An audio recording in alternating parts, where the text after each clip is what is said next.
পুষ্টি মারছে আমারে বেরোবার দিব না তারা রাস্তাতে বেরোবার দিত না একজনে হুমকি দিতেছে মেরে ফেলার এই যে লাঠি সোটা নিয়ে দাঁড়ায় রইছে একজনে লাঠি নিয়ে আইসা পড়ছে এই যে আরেকজনে লাঠি নিয়ে দাঁড়ায় রইছে হ্যাঁ আমার জায়গা আমি ঘরে এখানে দাঁড়ায় রইছি আর উনা হ্যাঁ আপনার জায়গা তো আপনি দাঁড়ায় রইছেন আমারে ডাকেন কেন আমারে ডাকতেছে হ্যাঁ আমার এই অধিকার আছে আমি জানের নিরাপত্তায় ভুগতেছি আমার এই অধিকার আছে আপনি লাঠি লো এরকম করতেছেন কেন কেন কেন আমি ওখানে কেন যাব প্রয়োজন নাই তো আমার বাড়িতে আমি বসে থাকবো আমার বাড়িতে আপনি ডাকেন কেন আমারে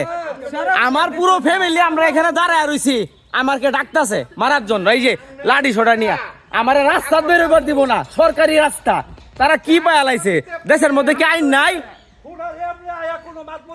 না আমার মাতবরি দরকার নাই সরকারি রাস্তাতে আমি যাব এই হুমকি আপনি দেন কেন হ্যাঁ আইন আইতাম না আমার দরকার নাই তাই সরকারি রাস্তার মধ্যে যাওয়ার জন্য আমাকে হুমকি দেন কেন হ্যাঁ এই আপনার ছেলে তাইলে এই হুমকি কেন দিতেছে আমি সরকারি রাস্তাতে যাইতে পারবো না হ্যাঁ হ্যাঁ এই যে আপনার ছেলে বলতেছে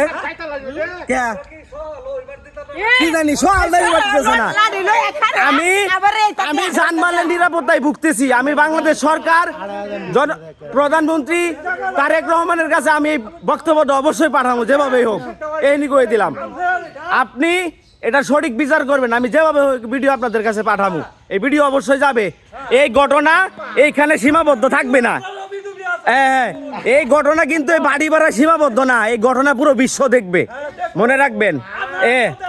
হ্যাঁ দেখাইন যে বিশ্ব ঠিক আছে আচ্ছা সকালটা হয় নাই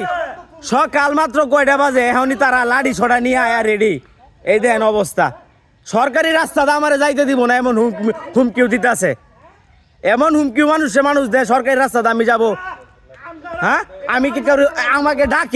আমাকে ডাকতেছে আমি তো কই না এটা আমার জায়গা আমি তো কই না আপনার